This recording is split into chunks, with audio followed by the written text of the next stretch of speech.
Nous sommes sur ce plateau avec Dr Malan Ekoy Seydou. Il est secrétaire général du ministère de la Santé publique, de la Population et des Affaires sociales.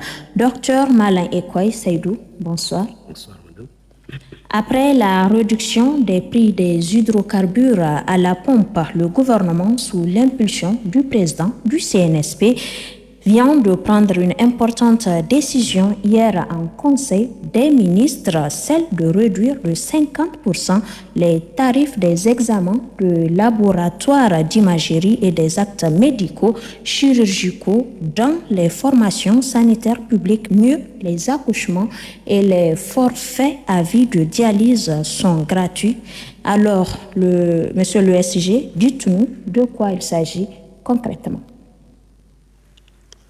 Ok, je voudrais tout d'abord, au nom de monsieur le ministre de la Santé publique, de la Population et des Affaires sociales, vous remercier de l'opportunité que vous nous offrez de nous exprimer sur cette forte mesure qui vise quelque part à harmoniser d'abord les tarifs, mais aussi et surtout à baisser les tarifs des prestations de les formations sanitaires publiques et même voire à supprimer certains de ces tarifs-là. Comme vous l'avez su et vous l'avez dit, dans le projet de décret qui avait été pris hier, il y a en tout cas un certain nombre de prestations qui sont concernées, à savoir les consultations curatives, les hospitalisations, les actes médico-chirurgicaux, les examens de laboratoire et d'imagerie en ce qui concerne la réduction de 50%.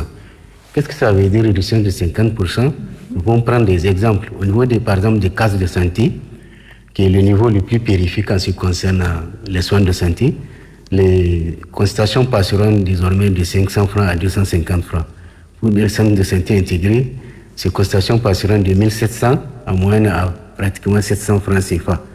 Et au niveau des hôpitaux de district, par exemple, en ce qui concerne la radio du crâne, ça va passer le tarif passera de 6600 francs à 3300 francs. Pour les hôpitaux de district, toujours on peut voir en ce qui concerne les cures hernières, c'est-à-dire le traitement des hernies. Cela, le coût passera de 12 700 francs à pratiquement 6 300 francs. Au niveau des CHR, l'adénome de la prostate serait traité pratiquement de 28 000 francs à 14 000 francs, désormais pour le nouveau tarif. Au niveau des centres de santé mère-enfant, pour la réparation des situations de rupture utérine, le coût passera de 38 000 francs à 19 000 francs CFA. Et au niveau des hôpitaux nationaux, surtout, quand on prend les IRM qui sont actuellement, dont le tarif actuellement à 110 000 francs, il passera à 55 000 francs. Et pour les scanners, il passera d'une moyenne de 52 000 francs CFA à 26 000 francs CFA. Il faut faire remarquer qu'actuellement, les tarifs sont pratiquement variables d'une formation sanitaire à une autre, d'un niveau à un autre et surtout d'une région à une autre. Donc cette mesure-là viendra harmoniser vraiment ces tarifs. En ce qui concerne la gratuité, comme vous l'avez dit, effectivement, pour les accouchements, le tarif actuel qui passe de 1 000 francs dans les cas de santé CIC à 3 000 dans les hôpitaux de district et à 4 500 dans les CCNE seront pratiquement de zéro. C'est-à-dire que la partirante ne paiera rien quand elle se présentera au niveau de la formation sanitaire. Mais pour les forfaits de la liste, vous savez, quand un malade se présente pour la première fois au niveau des hôpitaux, on sait qu'il doit bénéficier de la dialyse, il doit payer un forfait. Ce forfait-là est actuellement de 150 000 francs. Il le paye une seule fois, c'est vrai, pour être enrôlé dans le processus de la file active des malades qui doivent bénéficier de la séance de dialyse. Donc désormais, ces 150 000 francs ne seront pas payés par ces malades. Voilà en ce qui concerne ce décret-là. Mais il faut ajouter à cela quand même que la gratuité des soins chez les enfants de 0 à 5 ans reste toujours d'actualité, et aussi la gratuité pour le suivi de la grossesse chez la femme enceinte et les cancers gynécologiques. Machallah, quel est donc l'objectif visé à travers cette réduction des tarifs? Il y a plusieurs objectifs qui sont visés. C'est surtout celui de soulager vraiment les bourses des malades et de leurs familles respectives. Cela permettra vraiment d'éviter à ce qu'une famille bascule dans la pauvreté parce que le coût vraiment des tarifs ont été diminués de manière significative.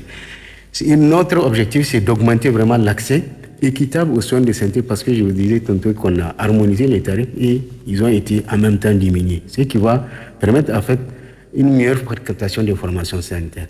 Il faudrait aussi noter qu'on vise l'objectif d'augmenter quand même l'accès du plus grand nombre de populations au plateau technique de formation sanitaire, ce qui n'est pas le cas actuellement.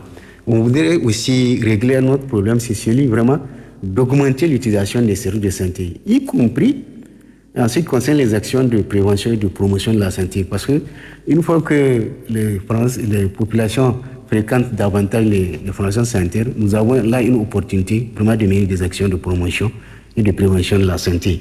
Nous avons aussi, bien sûr, comme objectif de soulager la souffrance des patients et de pouvoir accélérer aussi la marche du Niger vers la couverture sanitaire universelle. Mais aussi et surtout, vraiment de réduire les décès, davantage donc les pertes en vie humaine. Parce que chaque fois que la population fait les formations sanitaires, on pense qu'on a de fortes chances en prestant les paquets de soins, d'activité, par niveau de soins, on pense qu'on va diminuer significativement ces décès. Voilà les outils qui sont visés à travers ce décret. Docteur Malan Ekoy, pouvez-vous nous rappeler la date d'application donc de cette décision?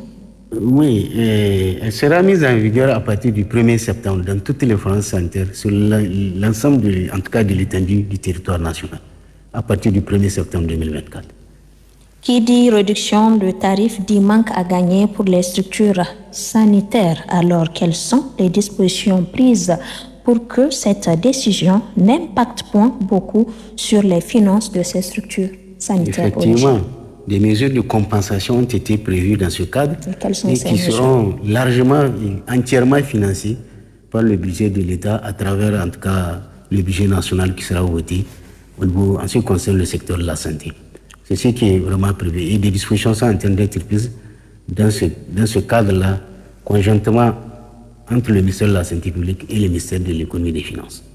Merci, docteur Malan Ekoy Seydou. Nous sommes au terme de nos questions, sauf si vous avez quelque chose d'autre à ajouter que nous n'avons pas évoqué. Effectivement, je voudrais vraiment saisir l'opportunité de ce plateau pour remercier effectivement le Conseil national pour la sauvegarde de la patrie et particulièrement le président du Conseil national pour la sauvegarde de la patrie, à savoir le général de brigade Abraham Tchani, chef de l'État, mais aussi le gouvernement pour avoir pris vraiment cette importante mesure qui pour nous est aussi vraiment quelque part un moyen important de redistribution des richesses et surtout de réduction des inégalités. Et je voudrais aussi vraiment lancer un appel à la population pour dire que de respecter effectivement le délai qui est imparti, qui est celui du 1er septembre. Et entre-temps, nous prendrons les dispositions nécessaires et les rassurer aussi de la détermination des services de santé, vraiment à renforcer davantage la qualité des services de santé. Vivement alors le 1er septembre 2024. Je rappelle que vous êtes le SG du ministère de la Santé publique, de la population et des affaires sociales. Merci, Dr Malan Ekoy, pour toutes ces précisions. Merci.